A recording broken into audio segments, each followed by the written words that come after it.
جی السلام علیکم جی، میرا یہ پیغام فواد چودھری صاحب کے لیے ہے جو آئے دن کیا نام لیتے ہیں اسلام کے خلاف بیان بیازی کرتے ہیں۔ جناب میرا یہ آپ کو پیغام ہے کہ آپ حلف لے کر آئے ہیں یہاں پر، آئی سمجھ؟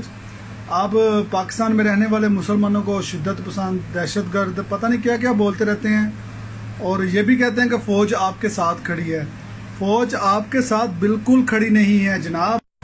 کبھی کیا نام ہے، آپ یورپ میں بیٹھ کر مرزائیوں کو وزیر بنانے کی پیشکش کرتے ہیں، تو کبھی کچھ کہتے ہیں۔ میری آپ بات غور سے سنیں کہ مرزائیوں کو کافر کسی نے ایسے ہی فتویٰ دے کر نہیں قرار دے دیا تھا، ان کو 14 سے 16 دن کی ڈبیٹ کے بعد وہ غیر مسلم جو نا ٹھہرے تھے، ٹھیک ہے؟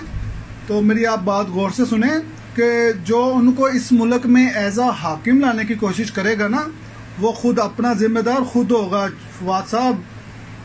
اور آپ سے یہ بھی ایک بہت گزارش ہے کہ آپ یہ اینٹی اسلام والی باتیں جو نا چھوڑ دیں۔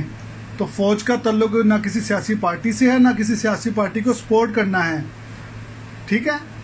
لیکن جب اسلام کی بات آئے گی نا، پھر وہ اس کا بھرپور دفاع کریں گے، اور فوج دفاع کرنا جانتی ہے۔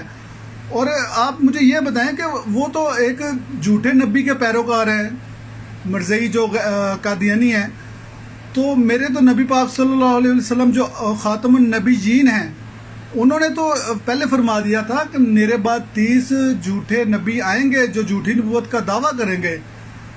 تو مجھے بتائیں کہ پھر آپ کیوں ان کو جا کے سپورٹ کرتے ہیں؟ کیوں بار بار آپ جا کے ان کو کیا نام ہے کبھی وزیر بنانے کی پیشکش کرتے ہیں، کبھی کچھ کرتے ہیں؟ تو میرا یہ آپ کے لیے خاص پیغام ہے کہ فواد صاحب، یہ فوج جو ہے نا وہ اسلام کی فوج ہے، وہ کسی جو نا وہ نہ یہودیوں کی فوج ہے، نہ مرزائیوں کی فوج ہے، آئی سمجھ؟ یہ بالکل واضح پیغام آپ کو بتا دینا چاہتا ہوں کہ آپ اس چیز سے باز رہیں، اور جو ان کو ایز اے حاکم لانے کی یہاں اس ملک میں کوشش کرے گا نا، اور وہ خود اس چیز کا خود جو نا ذمہ دار ہوگا۔ فواد صاحب